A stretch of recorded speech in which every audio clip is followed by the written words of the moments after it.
Welfare society और legal as के संयुक्त तत्वाधान में यहाँ पर एक प्रिंसिपल सेमिनार का आयोजन किया गया, जिसमें लगभग 20 स्कूलों के प्रिंसिपल्स आए और नई शिक्षा नीति पर बातें हुई कि कैसे न सिर्फ एक व्यक्ति का बल्कि कैसे एक व्यक्तित्व का निर्माण किया जा सकता है आधुनिक शिक्षा नीति के द्वारा। स्कूलों में जो लर्निंग और टीचिंग का प्रोसेस है उसमें कैसे बदलाव करके और बच्चों को और बेहतर व्यक्ति के रूप में बनाया जा सकता है। आज बच्चों के लाइफ में आर्टिफिशियल इंटेलिजेंस का क्या रोल है और किस तरह बच्चों को लगातार स्कूल में हम जाकर और सेमिनार के माध्यम से, अवेयरनेस कैंप के माध्यम से कानून की जानकारी दे सकते हैं और उनके व्यक्तित्व का सही निर्माण कर सकते हैं। जूही जायसवाल, प्रेसिडेंट कुटुंब वेलफेयर सोसाइटी। इसी के साथ मैं आपको पूछना चाहूँगा, शिक्षकों के कर्तव्य या 25 मई को प्रयागराज में जो मतदान होगा, महादान होगा, सबसे बड़ा ये राष्ट्रीय पर्व है, इस पर प्रयागराज की जनता और मतदाताओं का क्या कहना है? बिल्कुल, जो राष्ट्रीय महापर्व आ रहा है इस 25 मई को हमारे प्रयागराज में, मेरी बहुत दिल से अपील है आप सब जरूर जाएं, वोट जरूर दें, क्योंकि अगर हम वोट नहीं देते तो हमें अधिकार नहीं है कि हम सरकार के किसी भी नीति पर उंगली उठा सकें, सवाल उठा सकें या उनसे कोई अधिकार मांग सकें। तो उनसे ये सारी चीज़ें अगर हमें चाहिए तो हमें भी अपने अधिकार का उपयोग ज़रूर करना चाहिए और ये सिर्फ अधिकार नहीं, हमारा कर्तव्य भी है, तो मतदान जरूर करें। आपका परिचय? मैं जूही जायसवाल, प्रेसिडेंट कुटुंब वेलफेयर सोसाइटी। प्रयागराज में लीगल एज का जो आज सेमिनार हुआ था, इस पर आप क्या कहना चाहते हैं? सर, आज जो प्रयागराज में लीगल एज का सेमिनार था वो था प्रिंसिपल्स कॉन्क्लेव, जिसका थीम था teaching and learning with the 21st century, जिसमें हम लोग न्यू एजुकेशन पॉलिसी के ऊपर आर्टिफिशियल इंटेलिजेंस का जो आजकल इन्वॉल्वमेंट है बच्चों की लाइफ में, जितना भी टेक्नोलॉजी का इन्वॉल्वमेंट है, साथ ही साथ उसके साथ क्या पॉजिटिव और क्या नेगेटिव इम्पैक्ट है टेक्नोलॉजी का, इन सभी के ऊपर बहुत ही अच्छा डिस्कशन हुआ है सारे ही प्रिंसिपल्स से और जो भी एसोसिएट्स आए थे प्रिंसिपल्स के साइड से।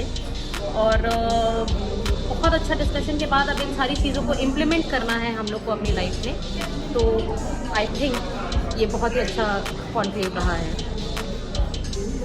और आज प्रिंसिपल भी आए थे, कहाँ थे?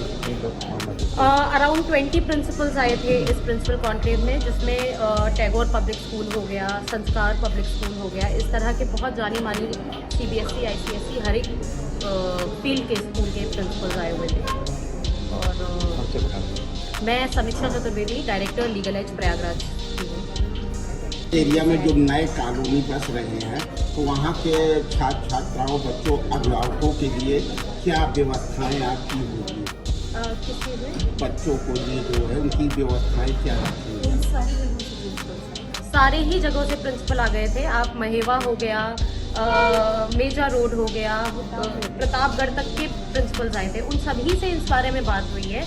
और ये अभी हम लोग का पहला कॉन्क्लेव था जो हम लोगों ने शुरुआत की है, एक सेंटर से शुरू किया है, लेकिन ये यहीं तक नहीं रुकेगा, हम लोग और आगे भी एक्सपैंड करेंगे इस कॉन्क्लेव को और आगे तक हम टेक्नोलॉजी के ऊपर बात करना चाहेंगे, क्योंकि हम सबको पता है आजकल कितना ज़्यादा आर्टिफिशियल इंटेलिजेंस का बच्चों के लाइफ में इन्वॉल्वमेंट है, जिसकी वजह से हर एक बच्चा, चाहे आप उसको पॉजिटिव में ले लीजिए चाहे नेगेटिव में ले लीजिए, किसी ना किसी तरह से इम्पैक्ट पड़ता है और उन बच्चों को हम लोग को सबसे ज़्यादा जागरूक करना है। तो ये पहला था, इसके आगे भी हम लोग आगे इन चीज़ों पे बात करेंगे। तो प्रयागराज के अभिभावकों को क्या कहना चाहिए चैनलों के माध्यम से? प्रयागराज के अभिभावकों का सबसे पहला चीज़ ये है कि अपने बच्चों की लाइफ में एक इन्वॉल्वमेंट लाएं। देखें, मैं ये नहीं बोलूँगी कि बच्चों की प्राइवेसी आप जो है भंग करें, लेकिन एक आप लोग उनके ऊपर ये नज़र रखें कि वो बच्चे कहीं किसी गलत प्लेटफॉर्म पे तो नहीं जा रहे हैं ऑनलाइन, क्योंकि हम सबको पता है आजकल जो है आर्टिफिशियल इंटेलिजेंस में बहुत सारी वीडियोस और फोटोज मॉफ कर दी जाती हैं, बच्चों को बेवकूफ़ बना दिया जाता है, पैसे मांग लिए जाते हैं उनसे। इन सारी चीज़ों में अगर अभिभावक अपने बच्चों का साथ नहीं देंगे, अगर उनमें वो भरोसा नहीं लाएंगे कि मैं तुम्हारा दोस्त हूँ, तो बच्चे कभी भी ये चीज़ किसी से शेयर नहीं कर पाएंगे और अकेले ही वो इन चीज़ से उलझे रहेंगे। यही है, आप अपने बच्चों को दोस्त की तरह उनसे बात करिए।